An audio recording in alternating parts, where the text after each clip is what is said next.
بسم اللہ الرحمن الرحیم۔ السلام علیکم۔ دعوت حق کے ابتدائی زمانے میں ایک دن حضور نبی کریم صلی اللہ علیہ وآلہ وسلم حضرت ابوبکر صدیق رضی اللہ تعالی عنہ کے ہمراہ مکہ معظمہ سے باہر جنگل میں تشریف لے گئے۔ پھرتے پھراتے آپ دونوں کو پیاس محسوس ہوئی، لیکن پانی کا دور دور تک پتہ نہ تھا۔ البتہ قریب ہی ایک نوجوان چرواہا بکریاں چرا رہا تھا۔ حضرت ابوبکر رضی اللہ تعالی عنہ نے اس سے پوچھا، میاں لڑکے، کیا تم کسی بکری کا دودھ دوہ کر ہمیں پلا سکتے ہو؟ چھوٹے سے قد اور گندمی رنگ کے اس دبلے پتلے چرواہے نے بڑی متانت کے ساتھ جواب دیا، صاحبو، یہ بکریاں میری نہیں ہیں، ان کا مالک عقبہ بن ابی معیط ہے۔ اس کی اجازت کے بغیر کسی بکری کا دودھ آپ کو دینا امانت میں خیانت ہوگی۔ سرور عالم صلی اللہ علیہ وآلہ وسلم نے فرمایا، اچھا تو بھائی کوئی ایسی بکری ہی لاؤ جو دودھ نہ دیتی ہو یا جس نے بچے نہ دیے ہوں۔ چرواہے نے کہا، ایسی بکری ہے تو صحیح، لیکن یہ آپ کے کس کام کی؟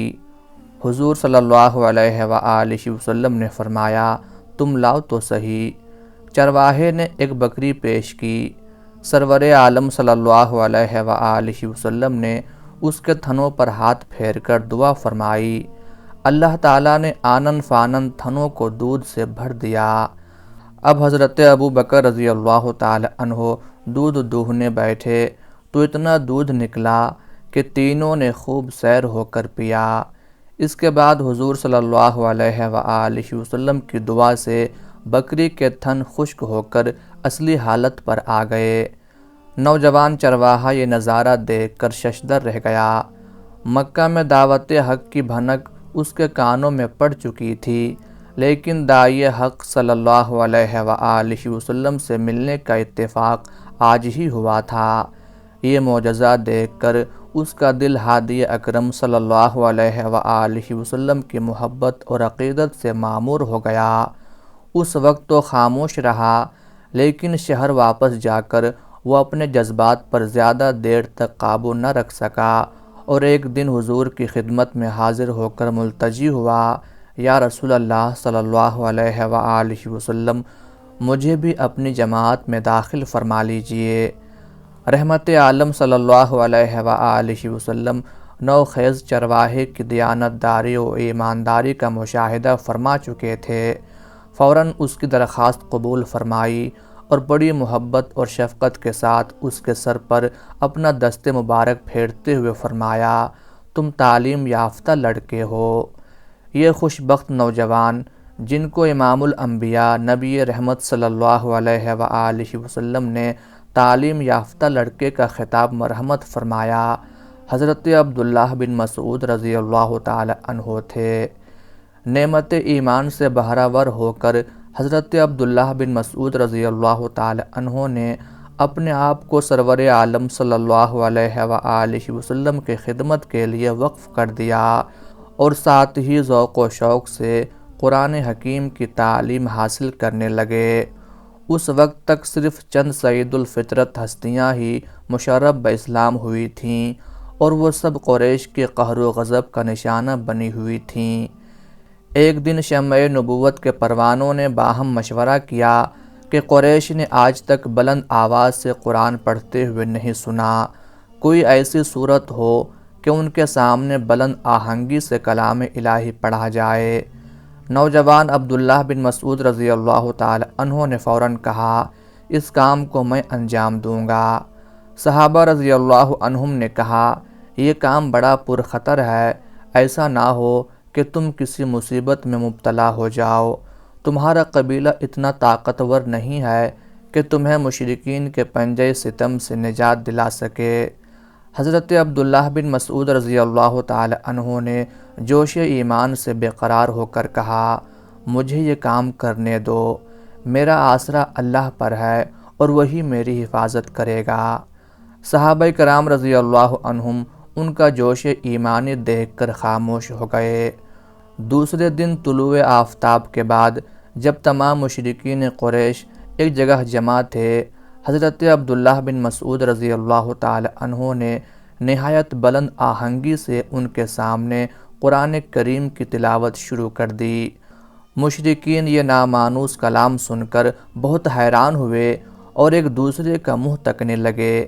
ایک نے کہا، یہ تو وہ کتاب پڑھ رہا ہے جو محمد صلی اللہ علیہ وآلہ وسلم پر اتری ہے۔ یہ سن کر تمام مشرکین مشتعل ہو گئے اور عبداللہ بن مسعود رضی اللہ تعالی عنہ پر ٹوٹ پڑے۔ نوجوان عاشق قرآن کو اس قدر مارا کہ ان کا چہرہ متورم ہو گیا اور جسم کے کئی حصوں سے خون بہہ نکلا، لیکن جوش ایمانی کا یہ عالم تھا کہ پیٹتے جاتے تھے اور قرآن خوانی جاری تھی، حتیٰ کہ مشرکین مارتے مارتے تھک گئے۔ حضرت عبداللہ رضی اللہ تعالی عنہ اس وقت خاموش ہوئے جب قرآن کی وہ سورت جو انہوں نے شروع کی تھی ختم ہو گئی۔ جب وہ خستہ و پریشان حال صحابہ کرام کے پاس گئے تو انہوں نے کہا، ہم کو اسی بات کا خدشہ تھا اور اسی لیے ہم تمہیں جانے سے روکتے تھے۔ حضرت عبداللہ بن مسعود رضی اللہ تعالی عنہ نے فرمایا، اللہ کی قسم، مشرکین میری نظر میں آج سے زیادہ کبھی ذلیل نہیں ہوئے۔ میں نے تو ارادہ کر لیا ہے کہ کل پھر ان کو کلام الہی سناؤں گا۔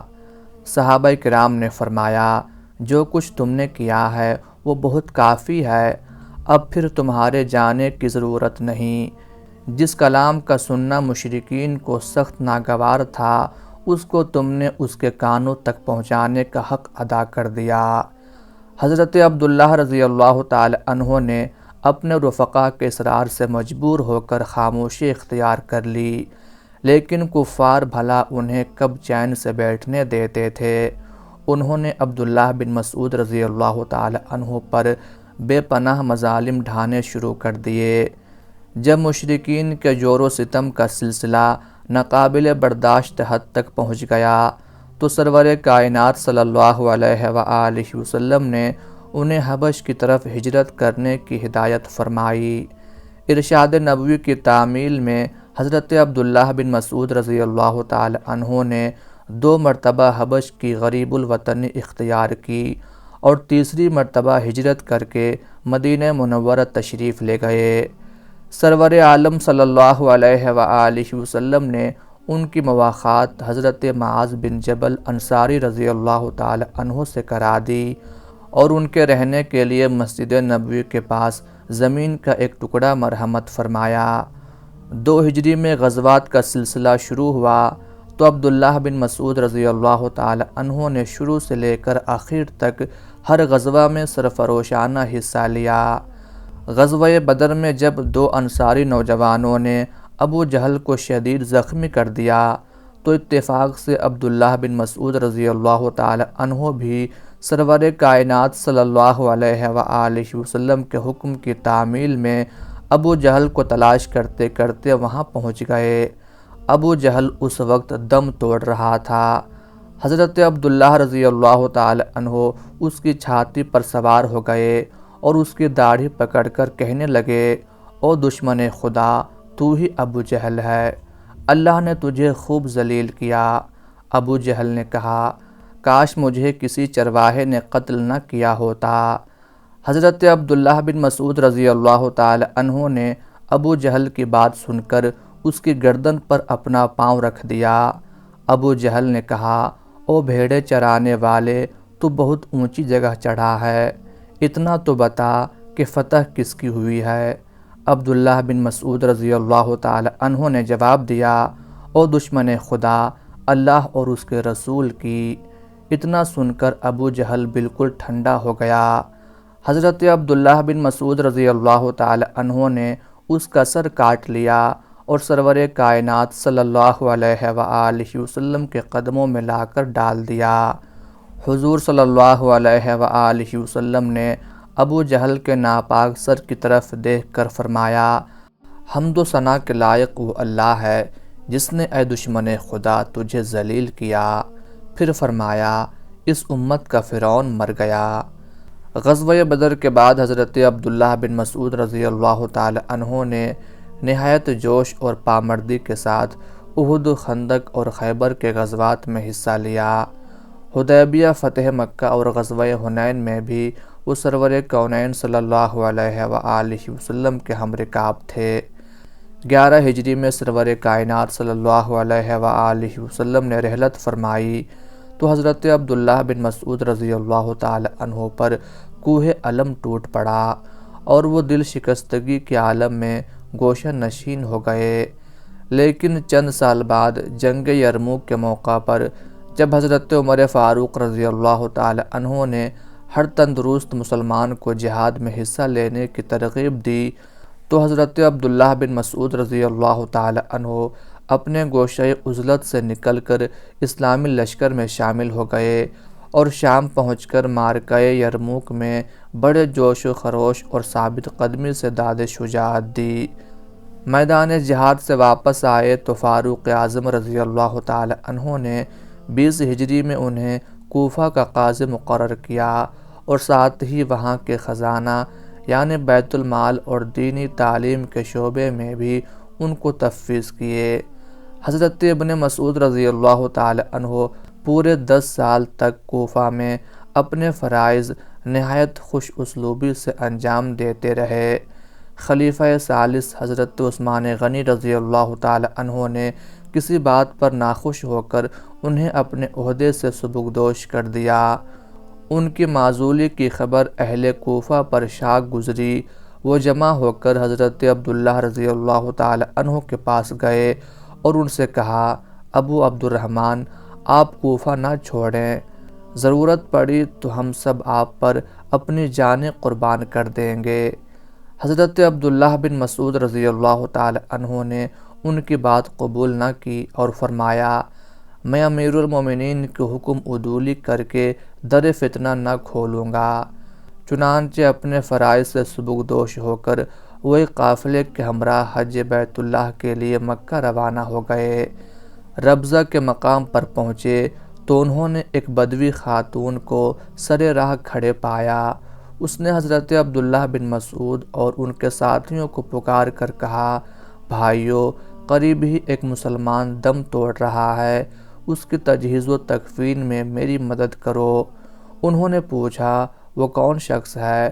خاتون نے جواب دیا، رسول اللہ کے صحابی ابو ذر غفاری۔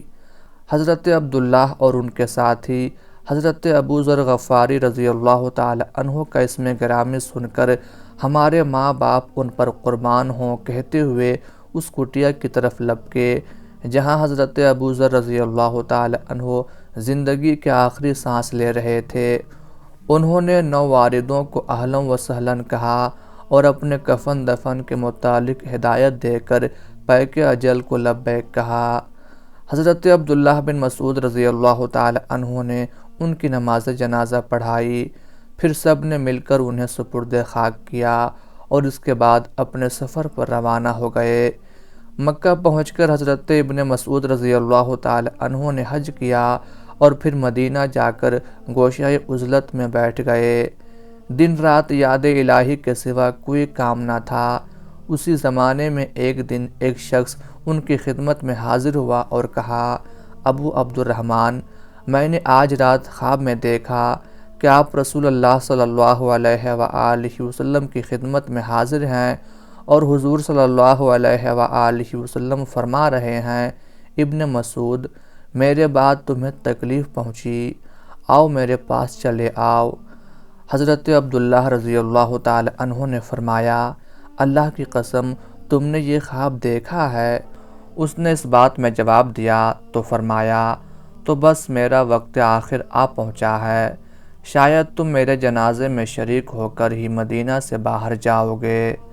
اس واقعے کے تھوڑے ہی عرصہ بعد وہ صاحب فراش ہو گئے۔